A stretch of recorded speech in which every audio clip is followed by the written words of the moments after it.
Hello everyone. तो आज का हमारा टॉपिक है ड्राफ्टिंग ऑफ सेल डीड। सबसे पहले सेल डीड कब बनती है?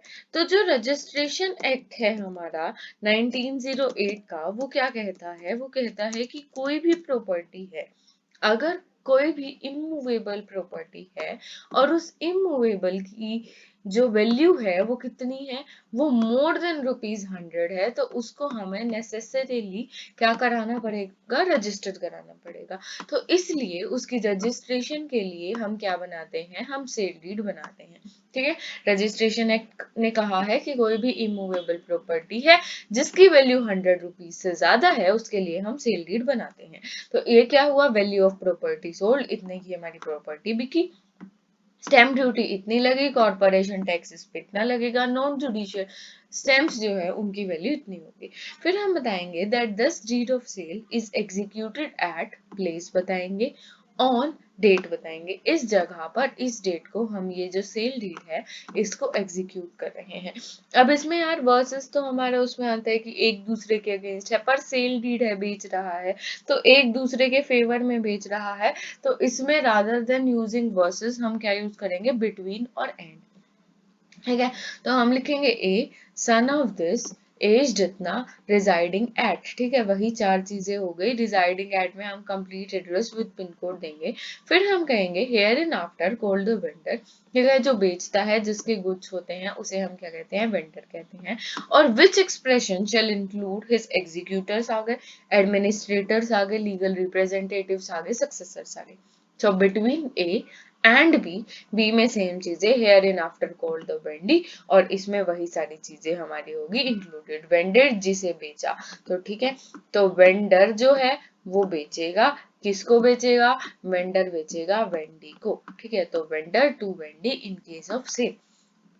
Whereas the vendor herein had purchased the said property more fully described in the schedule hereunder। ठीक है, ये जो शेड्यूल क्या है? ये शेड्यूल है, जब हम सेल डीड कंप्लीट कर देंगे तो हम सेल डीड के बाद एक और डॉक्यूमेंट बनाएंगे जिसे हम कहते हैं शेड्यूल ऑफ द प्रॉपर्टी। ठीक है, तो हेयर अंडर फ्रॉम इस नाम से by a sale deed dated this registered on date this. ठीक है, तो इसका मतलब क्या है? ऐसी प्रॉपर्टी जो हमने शेड्यूल में बताई है, जिसका नाम ये है, उसमें ये इंक्लूडेड है, एड्रेस ये है, और किस चीज से उसने परचेज करी है? सेल डीड से करी है इस तारीख को। और रजिस्टर, पहले हम वेंडर का टाइटल क्लियर करेंगे कि भाई तू बेच रहा है तो क्या तेरे पास खुद भी टाइटल है? तो वो कहेगा कि भाई जो प्रॉपर्टी है उसका ये एड्रेस है, मैंने इस सेल डीड से जो इस डेट को बनाई थी इस जगह पर, वो उससे मैंने इस ये जो प्रॉपर्टी है इसे खरीदा है, मतलब कि वेंडर हैज द टाइटल। तो सबसे पहले हम क्या प्रूव करेंगे? हम ये प्रूव करेंगे कि जो वेंडर है, जो बेच रहा है, उसके पास क्या है? टाइटल है। फिर whereas the vendor here been has been in exclusive possession and enjoyment of the property। मतलब कि जो वेंडर है उसके पास ही एक्सक्लूसिव पोजेशन है और किसी के पास एक्सक्लूसिव पोजेशन नहीं है। अगर किसी के पास एक्सक्लूसिव पोजेशन और एंजॉयमेंट का राइट है तो ही वो बेच सकता है। अब अगर मान लो कोई टीनेंट है, ठीक है, उसने रेंट पे ले रखा है। अब क्योंकि यार ये तो टीनेंट है, इसने रेंट पे ले रखा है, तो टीनेंट के पास एक्सक्लूसिव पोजेशन थोड़ी है, उसके पास तो लिमिटेड पोजेशन है, उसके पास तो क्या है? लिमिटेड राइट्स है। ठीक है, तो ये वाला सीन है। तो vendor herein has been in exclusive possession और enjoyment of property, he more fully described in the schedule में हमने बताया है। विद अ कंस्ट्रक्टेड हाउस, ये बताएंगे ये उसमें कंस्ट्रक्टेड है जो उसने बनाया था with his self earn funds till date. ये इस पॉइंट को और प्रूव करने के लिए हो गया कि भाई यार कोई टीनेंट या कोई और इंसान जिसके पास ये अब इंटरेस्ट होते हैं। ठीक है, प्रॉपर्टी में दो तरीके के इंटरेस्ट होते हैं। या तो हो गया एब्सोल्यूट इंटरेस्ट। एब्सोल्यूट इंटरेस्ट क्या है? एब्सोल्यूट इंटरेस्ट है कि भाई उसी के पास सारे राइट है, वही बेच सकता है, वही सब कुछ वो करेगा।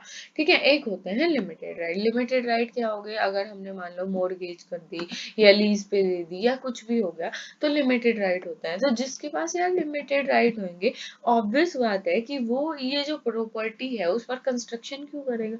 तो इसीलिए सबसे पहले इसने बताया कि इसका इंटरेस्ट है। ठीक है, फिर उस इंटरेस्ट को एब्सोल्यूट प्रूफ करने के लिए उसने क्या बताया कि उसने कंस्ट्रक्शन करी है विद सेल्फ अर्न फंड्स। तो हमने क्या बताया कि उसका क्या है, एब्सोल्यूट इंटरेस्ट है। तो ठीक है, तो हमने 2 पॉइंट्स प्रूव करे। पहले हमने बताया, पहले हमने चीजें दी जिससे हमें डिटेल मिल जाए, इतनी प्रॉपर्टी की वैल्यू है, ये हमने स्टैम्प ड्यूटी दिया, ये हमने कॉर्पोरेशन टैक्स दिया है, और इतनी हमने टोटल नॉन जुडिशियल स्टैम्प लगाई है। फिर हमने डीड के बारे में बताया किसके बीच में है, बिटवीन एंड से। फिर हम वेंडर के टाइटल को, सबसे पहले हमने वेंडर का टाइटल बताया, फिर हमने बताया कि उसका इंटरेस्ट है वो भी कैसा है, एब्सोल्यूट है। फिर अगले पॉइंट में, whereas the vendor is the exclusive owner of the property and has absolute right. ठीक है, अब इंटरेस्ट एब्सोल्यूट है, अब इसको और इसने ऑब्वियस करने के लिए क्या कहा, इसने कहा एक्सक्लूसिव ओनर है और एब्सोल्यूट राइट है कि वो डिस्पोज ऑफ कर सकता है उस मैनर में जिसमें वो चाहता है। ठीक है, तो एब्सोल्यूट इंटरेस्ट हो गया। अब क्या है, राइट टू डिस्पोज ऑफ, वो जो प्रॉपर्टी है उसे डिस्पोज ऑफ करने का कंप्लीट राइट किसके पास है, वेंडर के पास है। ठीक है, उसके बाद आ गया and whereas the vendor is in need of funds. ठीक है, सबसे पहले हमने उसका टाइटल बताया, ये बताया उसका इंटरेस्ट है, एब्सोल्यूट है, ये बताया कि वो बेच सकता है। अब हम बताएंगे कि उसे बेचना क्यों है, पर्पस क्या है उसके बेचने का। तो whereas the vendor is in need of funds, उसे फंड्स चाहिए in order to meet his personal commitments के लिए और फैमिली एक्सपेंसेस के लिए, and has decided to sell the property, जो कि हमने इस शेड्यूल में मेंशन की है, फॉर अ सम ऑफ इतने रुपए में वो बेचना चाहता है। एंड वेंडी, वेंडी जो हमारा आदमी खरीद रहा है, उसने ही has also agreed to purchase the same, इतने प्राइस पे उसने भी खरीदनी है, उसने अग्री किया है कि वो खरीदने वाला है। And to the effect that they में entered into agreement of sale, और इसीलिए वो एक अग्रीमेंट टू सेल एंटर कर रहे हैं इस डेट को।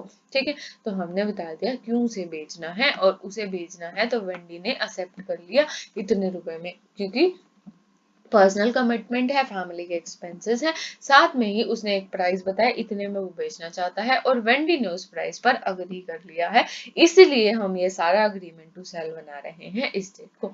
Now this deed of sale witnessed as under.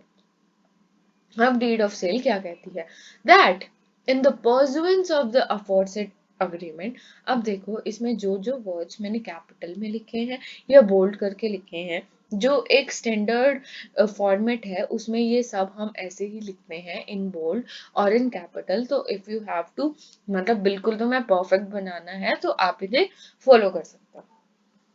तो that in the pursuance of the aforesaid agreement and in consideration, तो जो ये हमारा अग्रीमेंट है इसके परसुएंस में और इतनी कंसिडरेशन के लिए जो वेंडर को रिसीव होगी इन कैश, वेंडर क्या करेगा, एडमिट, एक्नॉलेज, एडमिट करेगा कि हाँ तुझे मैं सेल कर रहा हूँ, एक्नॉलेज करेगा कि इतने प्राइस में I will be selling you, equity करेगा उसका कोई भी, अगर कोई भी उसके पास अभी भी उसके ऊपर कोई डेट्स होंगे या कोई भी लायबिलिटी अगर अक्रूड होगी, रिलीज करेगा, अपने राइट को रिलीज कर देगा, एंड डिस्चार्ज, और डिस्चार्ज करके वेंडर को ट्रांसफर कर देगा।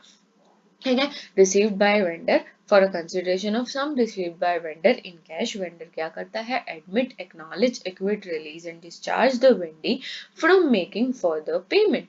उसे इतने पैसे मिल गए हैं और अब वो वेंडी को डिस्चार्ज कर रहा है कि तुझे और कोई पेमेंट नहीं करना है, and vendor doth hereby sell, convey, transfer and assigns।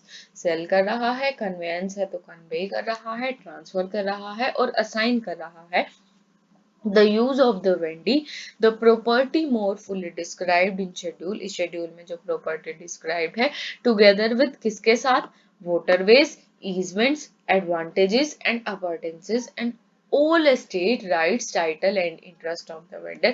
जो भी उसमें waterways है, हमारे easements है, रास्ते हैं, जो भी advantages हैं या appurtenances हैं जो उससे connected हैं, तो वो सबको उसके साथ कर रहा है वेंडर, जो जो उसके इंटरेस्ट है किसको, वेंडी को, upon the said property to have and to hold, कि तू है तेरे पास है, you will be having all these rights and you will be holding the said property hereby conveyed into the vendee absolutely and forever, क्योंकि sale is absolute transfer of property हमेशा के लिए।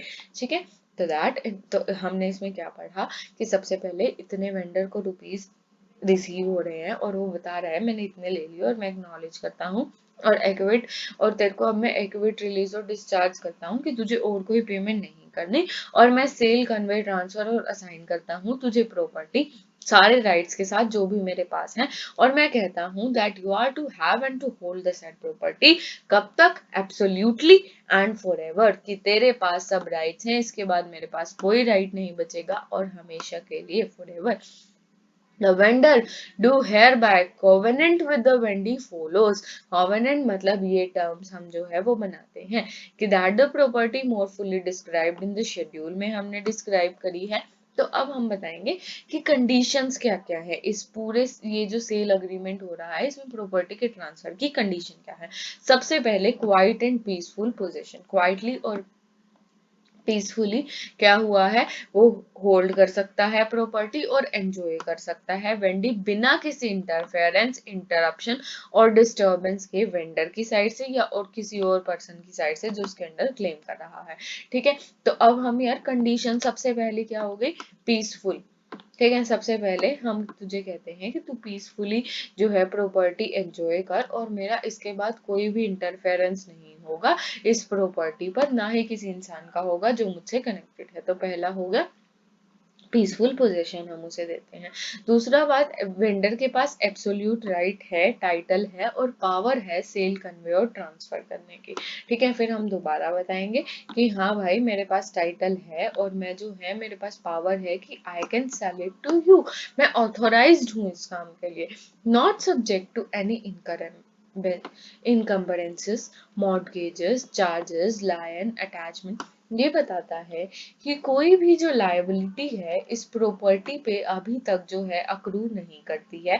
I have already paid all the liabilities, चाहे वो government की हो, चाहे वो एनकरमेंट्स हो, या एनकरमेंट्स क्या होते हैं, जो लायबिलिटी होती है कि अगर मान लो किसी इंसान को देने हैं ऐसा कुछ सीन होता है।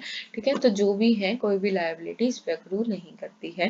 That the vendor has paid all the taxes, अभी तक के लिए वेंडर ने सारे टैक्सेस, रेट्स और अदर आउटगोइंग जो ड्यू हैं वो अभी तक के लिए पे कर दिए हैं। इसके बाद से कौन पे करेगा, वेंडी पे करेगा। वेंडी शेल बियर एंड पे द सेम हियर आफ्टर। और जो एरियर्स हैं, जो अभी के एरियर्स हैं, अभी तक के जो एरियर्स हैं वो कौन करेगा, वेंडर करेगा।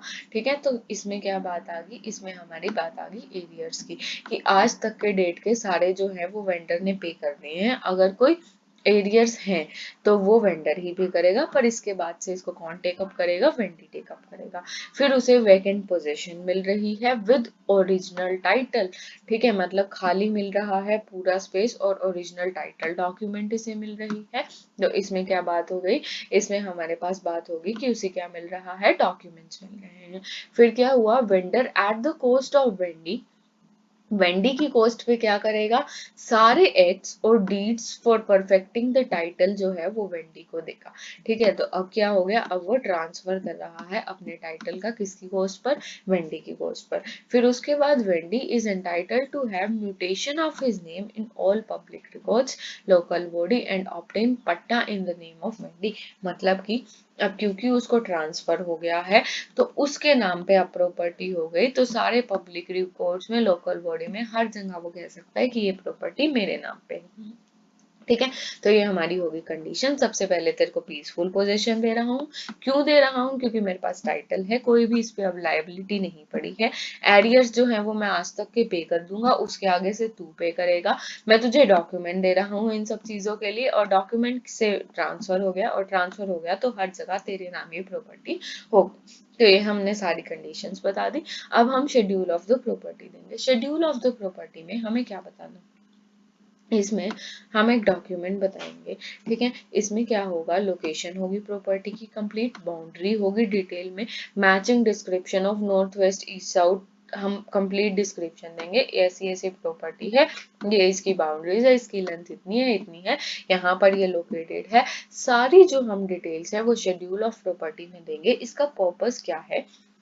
तो इसका पर्पस है कि जो कोर्ट है वो हर जगह नहीं जा सकता है, और कोर्ट जो है वो खुद जाके तो देखेंगे नहीं कि कहाँ प्रॉपर्टी है, तो इसलिए ताकि प्रॉपर्टी की कंप्लीट डिस्क्रिप्शन मिल जाए, इसलिए इसमें शेड्यूल ऑफ प्रॉपर्टी जो है वो अटैच किया जाता है इन स्केच मैप और रेवेन्यू रिकॉर्ड। फिर हम देंगे schedule of consideration. Schedule of consideration क्या है? हम बताएंगे सबसे पहले प्रॉपर्टी की मार्केट वैल्यू इतनी है, उसके बाद हम जो है वो एक टेबल बनाएंगे, टेबल में हम लिखेंगे सबसे पहले मोड ऑफ पेमेंट हम बताएंगे, ये बताएंगे कि इस दिन को इतनी पेमेंट करी, ये चेक नंबर था और ये बैंक की डिटेल्स है, जितनी जितनी बार पेमेंट होगी उतनी उतनी बार हम ये जो है शेड्यूल ऑफ कंसिडरेशन में एंट्री करके हम फाइनल बता देंगे कि ये जो टोटल मार्केट वैल्यू है, ये टोटल मार्केट वैल्यू जो है वो हमें रिसीव हो गई है। ठीक है, तो मोड ऑफ पेमेंट हमें डिटेल में बताना है, डेट बताएंगे, इस तारीख को कितने मिले वो बताएंगे,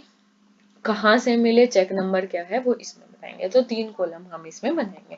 उसके बाद यार सेल कर रहे हैं तो विटनेस तो होगा, तो in witness whereof the vendor and vendee, in witness की प्रेजेंस में उन्होंने अपने सिग्नेचर करे हैं इस दिन के on the 9th day of 10th month of 2020 of year 2024, first above written in the presence of following witnesses। In witnesses की presence में हुआ है, witness देंगे, witness की वही 4 details, name, father's name, age और एड्रेस दोनों witness की, SD vendor vendee sign through council. तो ये थी हमारी आज की वीडियो। ऐसी ही और वीडियोस के लिए बने रहिए, चैनल को लाइक कीजिए, सब्सक्राइब कीजिए, मुझे सपोर्ट कीजिए। Thank you.